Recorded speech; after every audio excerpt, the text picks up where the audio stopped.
आपल्याला कल्पना आहे की प्रधानमंत्री नरेंद्र मोदीजी यांनी किसान सन्मान योजना सुरू केली आणि आमच्या शेतकऱ्यांना 6,000 रुपये हे मोदीजींच्या वतीनं देण्यात येतात। महाराष्ट्रामध्ये महायुतीच्या सरकारने देखील नमो शेतकरी महासन्मान योजना सुरू केली आणि या योजनेत आम्ही निर्णय घेतला की केंद्र सरकारच्या 6,000 रुपयांसोबत महाराष्ट्र सरकार देखील त्याच लाभार्थ्यांना शेतकऱ्यांना 6,000 रुपये देईल, म्हणजे महाराष्ट्रातल्या शेतकऱ्यांना एकूण 12,000 रुपये त्या ठिकाणी मिळतील। आपल्याला कल्पना आहे की या संदर्भात दर 4 महिन्यांनी आपण 2,000 रुपये त्या ठिकाणी त्यांच्या खात्यामध्ये देतो, 2,000 केंद्र सरकार देते, असं 3 हप्त्यांमध्ये आपण हे पैसे देत असतो। आणि त्याच अनुषंगाने आता आपण देखील आज मंत्रिमंडळ बैठकीनंतर शेतकऱ्यांच्या खात्यामध्ये आपला नमो शेतकरी महासन्मान योजनेचा जो हप्ता आहे तो जमा करण्याकरता आपण कार्यक्रम केला आणि एका क्लिकवर हे पैसे आता जमा झालेले आहेत। जवळपास 91,65,156 एवढ्या शेतकऱ्यांच्या 91,65,156 शेतकऱ्यांच्या खात्यामध्ये जवळपास 1,892 कोटी आणि 61 लाख 1,892 कोटी आणि 61 लाख रुपये हे आपण आज जमा केलेले आहेत। आणि मला विश्वास आहे की ही जी काही मदत आपण करतो त्याच्या पाठीमागचा आपला हेतू हा असतो की शेतीच्या कामामध्ये जे काही छोटे मोठे खर्च शेतकऱ्यांना येतात किंवा अनुषंगिक खर्च येतात त्याच्यामध्ये त्यांना मदत मिळाली पाहिजे। आणि निश्चितपणे आपल्याला कल्पना आहे की या महासन्मान निधीचं सर्वच शेतकरी सातत्याने स्वागत करतात, त्यामुळे आज ते पैसे आम्ही जमा केलेले आहेत। सर, विषय वेगळा आहे। सोलापूर जिल्ह्यामध्ये जो कलेक्टरचं प्रकरण आहे, कलेक्टरांचा आता अधिकृत अशी माहिती आली की ही अवैध वाळू त्याच्यावर डीवायएसपीने कारवाई केली आहे। अजित पवारांनी जी धमकी दिली त्याच्यावर आता प्रश्न उपस्थित होता की अजित पवारांच्या बाबतीत कारवाई का होत नाही। बघा, असं आहे की या संदर्भात जी काही कायदेशीर कारवाई करायची ती कायदेशीर कारवाई झालेली आहे। प्रकरणाची अजून पूर्ण माहिती आणि रिपोर्ट हा माझ्याकडे आलेला नाही, तो जिल्हाधिकाऱ्यांना मी मागितलेला आहे, तुम्ही मागणार आहे। एक गोष्ट आपण लक्षात घेतली पाहिजे की अजितदादांनीही या संदर्भात स्पष्टीकरण दिलेलं आहे। खूप वेळा समोरच्या बाजूला काय चाललं आहे याची आपल्याला कल्पना नसते। अनेक वेळा आमच्याकडे निवेदनं येतात, त्या निवेदनावर आम्ही कारवाई करा असं लिहितो, मात्र त्या निवेदनात सांगितलेली वस्तुस्थिती आणि प्रत्यक्षातली वस्तुस्थिती यात खूप अंतर असतं। मग अशा परिस्थितीमध्ये अधिकारी आमच्या नजरेस आणून देतात की आपण जरी कारवाई करा म्हटलं असलं तरी यांनी दिलेली वस्तुस्थिती योग्य नाहीये, खरी स्थिती वेगळी आहे आणि त्या आधारावर कामं होतात। त्यामुळे या संदर्भात आता अजितदादांनी खुलासा केलेला आहे आणि मी स्वतः या संपूर्ण प्रकरणाचा रिपोर्ट देखील मागितलेला आहे। सध्या तरी एवढंच मला असं वाटतं पुरेसं आहे। दुसऱ्या बाजूला राष्ट्रीय पातळीवरती आज उपराष्ट्रपती पदाची निवडणूक आहे। विरोधकांकडून असं म्हटलं जातं की क्रॉस वोटिंग होईल आणि एनडीएतले सुद्धा काही खासदार आमच्या युपीएच्या उमेदवाराला मतदान करतील। त्यांनी निश्चित स्वप्न पाहत राहावं। मी एवढंच म्हणेन, आगे आगे देखिए होता है क्या। महाराष्ट्रातून क्रॉस वोटिंग होईल, आगे आगे देखिए होता है क्या। शेतकऱ्याच्या अडीअडचणीच्या काळामध्ये या योजनेच्या माध्यमातून शेतकऱ्याच्या आणि छोट्या शेतकऱ्याच्या खात्यामध्ये जाणारा पैसा हा अडीअडचणीला त्याला कामाला येतो। आणि मला या गोष्टीचा आनंद आहे की महाराष्ट्रामध्ये आपण त्यालाच अनुसरून नमो किसान सन्मान योजना सुरू केली आणि मोदीजींच्या 6,000 रुपयाबरोबर महाराष्ट्राचं सरकार देखील 6,000 रुपये देतं आणि लवकरच आपण हे 3,000 रुपये त्यात अजून वाढ करणार आहोत, म्हणजे वर्षाला 15,000 रुपये हे आमच्या शेतकऱ्यांच्या खात्यामध्ये या योजनेच्या माध्यमातून निश्चितपणे त्या ठिकाणी जातील। आज आपण काही शेतकऱ्यांचा सत्कार देखील केलेला आहे, मी त्यांचं मनापासून अभिनंदन करतो। पण मला या गोष्टीचं अतिशय मनापासून समाधान आहे की मागच्या काळात ज्यावेळेस मी मुख्यमंत्री झालो त्यावेळी एकूणच विदर्भ आणि मराठवाड्यातल्या शेतकऱ्याची परिस्थिती पाहता काही महत्त्वाचे निर्णय आपण त्या काळामध्ये घेतले. जलयुक्त शिवार सारखी योजना आणली, त्या योजनेच्या अंतर्गत जलसंधारणाचं काम केलं. बळीराजा जलसंजीवनी योजना केंद्र सरकारकडनं मंजूर करून आणली. 25,000 कोटी रुपये विदर्भातल्या अडकलेल्या प्रकल्पांवर आपण खर्च करून 89 प्रकल्प पूर्ण केले. आणि त्याचसोबत स्वर्गीय नानाजी देशमुख कृषी संजीवनी योजना आपण आणली, ज्या योजनेमध्ये पहिल्या टप्प्यामध्ये आपण पश्चिम विदर्भ आणि मराठवाडा कव्हर केला होता आणि आता दुसऱ्या टप्प्यामध्ये पूर्व विदर्भ, संपूर्ण विदर्भ आणि मराठवाडा आपण कव्हर करतो आहोत. आणि या योजनेच्या अंतर्गत पूर्णपणे सॅच्युरेशन पद्धतीने कृषी अवजारं असतील, त्या ठिकाणी जलसंधारणाचं काम असेल, शेततळी असतील, त्या ठिकाणी ड्रिप इरिगेशन असेल, सगळं अनुदान पद्धतीने आणि लक्षांक न ठेवता एका गावात गेलं की त्या गावातल्या सगळ्या शेतकऱ्यांना सगळ्या योजनांचा लाभ द्यायचा, अशा प्रकारची योजना जवळजवळ 4,000 कोटी रुपये आपण खर्च केले. आता पुन्हा नव्याने 6,000 कोटी रुपये आपण खर्च करतोय आणि आज त्या योजनेमुळे अतिशय चांगलं काम हे सुरू झालेलं आहे.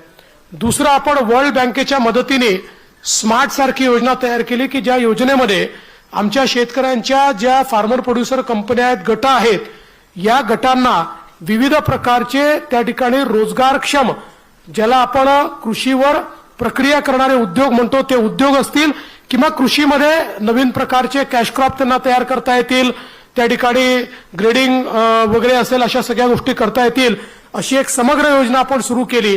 आज मला पाहताना आनंद वाटला की ज्या शेतकऱ्यांचं आपण या ठिकाणी सत्कार स्वागत केलं, यातले बहुतांश शेतकरी हे त्या स्मार्ट योजनेतनं त्या ठिकाणी मोठे झालेले आहेत.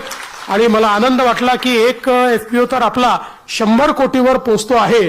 अर्थात त्यांनी जाता जाता मला सांगितलं, सूरजजी जर तुम्ही लक्ष द्या, त्यांचा 60 लाखाचा एक हप्ता बाकी आहे, तो लगेच देऊन टाका, नाहीतर आम्ही चांगलं काम केलं आणि आमचा हप्ता अडकला असं नको. तर मला असं वाटतं की हे जे काही आपण वेगवेगळे त्या काळामध्ये इंटरव्हेन्शन्स केले, आज त्याचं एक मोठं फळ आपल्याला प्राप्त होत आहे. आता जी नवीन योजना आपण हातामध्ये घेतली ॲग्रीस्टॅकची, ही सगळ्यात महत्वाची योजना आहे. कारण ॲग्रीस्टॅकमध्ये आपण संपूर्ण शेतीचं, म्हणजे फार्मिंग ज्याला आपण म्हणतो, या संपूर्ण सायकलचं डिजिटायझेशन करतो. ॲग्रीस्टॅक ही अशी योजना आहे की ज्या योजनेनंतर प्रत्येक शेतकऱ्याला इंडिव्हिज्युअली काय लाभ आवश्यक आहे, तो काय लाभ आपण दिलेला आहे, त्याच्या शेतीत काय तो उगवतोय, त्याच्यामध्ये काय त्याला मदत करायची आहे, त्याला कसा भाव मिळाला पाहिजे, त्याचा उत्पादन खर्च कसा कमी झाला पाहिजे, या सगळ्या गोष्टी करण्याची आणि दलाल विरहित कुठलाही मधला माणूस बाजूला काढून थेट त्या शेतकऱ्याशी संवाद साधून त्याच्या शेतीपर्यंत पोहोचण्याचं एक अत्यंत महत्वाचं साधन हे ॲग्रीस्टॅकच्या माध्यमातून होत आहे. 54% शेतकरी आता ॲग्रीस्टॅकमध्ये आलेले आहेत. 100% शेतकरी आपल्याला ॲग्रीस्टॅकमध्ये आणायचे आहेत, जेणेकरून कोण मालक आहे, त्याची जी शेती आहे, तो काय उत्पादन करतोय, त्याला कुठल्या योजना मिळालेल्या आहेत, कुठल्या योजना आवश्यक आहेत, त्या गावात कुठल्या योजना आवश्यक आहेत, अशा सगळ्या गोष्टीचं आपल्याला डिजिटल पद्धतीने त्या ठिकाणी पूर्ण आपल्या जो मॅपिंग असेल त्यातल्या गॅप आपल्याला भरून काढता येतील. आणि जो आपला महत्वाचा मुद्दा आहे की शेतकऱ्यांचं जो लागत मूल्य आहे, शेतकऱ्यांचा उत्पादन खर्च आहे, तो जर कमी करता आला आणि शेतकऱ्यांना आपल्याला बाजाराशी जर जोडता आलं तर त्याचा एक मोठा फायदा आपल्याला होणार आहे. आपल्याला कल्पना आहे की ज्या आपल्या गावातल्या ज्या सगळ्या सोसायट्या आहेत, मल्टीपर्पज सोसायट्या आहेत, विविध कार्यकारी सोसायटी आहेत, यांचं 100% डिजिटायझेशन करणं आपण सुरू केलेलं आहे. आणि आता याला मल्टी बिझनेस सोसायटीमध्ये आपण कन्वर्ट करतोय. आपले देशाचे नवीन सहकारिता मंत्री अमित शाह साहेबांनी 13 प्रकारचे नवीन बिझनेसेस, म्हणजे ज्याच्यामध्ये अगदी जो आपला पारंपरिक त्या ठिकाणी भांडारण करण्याकरता गोदामापासनं तर वेगवेगळ्या प्रकारचे 13 उद्योग हे आमच्या विविध कार्यकारी सोसायटी करता त्या ठिकाणी नेमून दिलेले आहेत, ज्यातनं गावातली सोसायटी देखील आपल्याला अधिक मजबूत कशी करता येईल हा प्रयत्न आपण त्या माध्यमातून निश्चितपणे या ठिकाणी करतो आहोत. त्यामुळे एकूणच या कृषीच्या क्षेत्रामध्ये मोठ्या प्रमाणात आपण काम सुरू केलेलं आहे. आपल्याला कल्पना आहे, मागच्या काळामध्ये आपण शेतकऱ्यांना वीज बिल माफ केलेलं आहे. पुढचे 5 वर्ष शेतकऱ्यांकडनं वीज बिल घ्यायचं नाही असा निर्णय आपण त्या ठिकाणी घेतलेला आहे. आणि आता जो शेतकरी नव्याने कनेक्शन मागेल मागेल त्याला सोलर पंपाची योजना आपण आणलेली आहे. सोलर पंप त्या ठिकाणी नोंद केलं आणि फक्त आपण शेतकऱ्याकडनं 10% पैसे घेतोय आणि अनुसूचित जाती अनुसूचित जमातीचा शेतकरी असेल 5% पैसे घेतोय. बाकी सगळं अनुदान हे केंद्र सरकार आणि राज्य सरकार मिळून आम्ही त्या ठिकाणी देतो आहोत. आणि शेतकऱ्यांना त्यांनी मागितल्यानंतर 1 महिना सव्वा महिन्याच्या आत त्याच्या शेतीमध्ये अशा प्रकारचा पंप आपण बसवून देतो आहोत. आणि मला सांगताना आनंद वाटतो की ही योजना जेव्हा 2002-4 साली वगैरे सुरू झाली असेल तेव्हापासनं तर मागील वर्षापर्यंत आपण 2.25 लाख पंप लावले होते आणि मागील 1 वर्षामध्ये आपण 2 लाख पंप लावलेले आहेत. म्हणजे ज्या गतीनं आपण चाललेलो आहे अतिशय मोठ्या गतीनं कोणीही मागितलं की आपण लगेच त्या ठिकाणी सोलर पंप लावतो. पुढचे 25 वर्ष त्याला त्या ठिकाणी विजेच्या बिलाची चिंता नाही आणि पहिले 5 वर्ष त्या पंपाची देखरेख आमच्याकडे, पंप चोरीला गेला त्याचा इन्शुरन्स आमच्याकडे, कुठल्याही प्रकारची अडचण आली तर त्या अडचणीची वर मात करणं आमच्याकडे. अशा प्रकारची ही योजना आपण या ठिकाणी सुरू केलेली आहे जेणेकरून शेतकऱ्यांना मोठ्या प्रमाणात त्याचा फायदा आपण देतोय. सिंचनाच्या संदर्भातही आपल्याला माहिती आहे की आम्ही पहिल्या 5 वर्षामध्ये एक रेकॉर्ड पद्धतीनं मी सांगितलं 89 आपण योजना मंजूर केल्या, त्या पूर्ण केल्या. आता गेल्या 2.5 वर्षामध्ये मोठ्या प्रमाणात आपण जवळपास या ठिकाणी 150 पेक्षा जास्त योजनांना फेर प्रशासकीय मान्यता दिली. त्याचं काम आपण सुरू केलं. आणि सगळ्यात महत्वाची योजना जी विदर्भातलं संपूर्ण चित्र बदलणार आहे. आपल्याला माहिती आहे की आपलं जे गोसीखुर्दचं धरण आहे या धरणाच्या खालून 100 TMC पाणी हे वाहून समुद्रात जातं, ते कोणाच्याच कामी येत नाही. आपण आता ठरवलंय की त्याचा एक नदीजोड प्रकल्प आपण तयार करतोय. वैनगंगेचं हे पाणी बुलढाण्याच्या नळगंगेपर्यंत आपण नेणार आहोत. म्हणजे 500 किलोमीटरची 550 किलोमीटरची एक नवीन नदी आपण तयार करतो आहोत. आणि या 2 नद्या जोडत असताना या ठिकाणी आपला नागपूर जिल्हा असेल, वर्धा जिल्हा असेल, त्या ठिकाणी अमरावती जिल्हा असेल, अकोला असेल, असे 7 जिल्हे एकूण आपण त्या ठिकाणी जोडतो आहोत. आणि या 7 जिल्ह्यांमध्ये जो काही थोडा बहुत दुष्काळी भाग आहे हा सगळा दुष्काळी भाग याच्यामध्ये आपण कव्हर करतो आहोत. जवळपास 10 लाख एकर जमीन ही पूर्णपणे ओलिताखाली त्या ठिकाणी येणार आहे, ज्याच्यामुळे एक मोठं परिवर्तन या माध्यमातून होणार आहे. आणि म्हणून राज्य सरकार सातत्याने आज वेगवेगळ्या प्रकारे माननीय प्रधानमंत्री मोदयांचं स्वप्न पूर्ण करण्याचा प्रयत्न आपण करतो आहोत. अलीकडच्या काळामध्ये आपल्याला माहिती आहे ड्रोन दीदी सारखी एक संकल्पना आली आहे ज्याच्यामध्ये महिलांना ड्रोनचं प्रशिक्षण देऊन संपूर्ण फवारणी ड्रोनच्या माध्यमातून करण्याचं काम आता या ठिकाणी चाललेलं आहे. मी एवढंच सांगू इच्छितो, केंद्रातलं सरकार असेल, राज्यातलं सरकार असेल, आम्ही शेतकऱ्यांच्या प्रती पूर्णपणे समर्पित त्या ठिकाणी आहोत.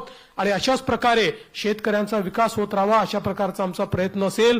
भागलपूरला माननीय प्रधानमंत्री मोदी पोहोचलेले आहेत, त्यामुळे मी जाता जाता पुन्हा एकदा सर्व शेतकरी कंपन्यांचं ज्यांचा सत्कार झाला त्यांचं सगळ्यांचं अभिनंदन करतो.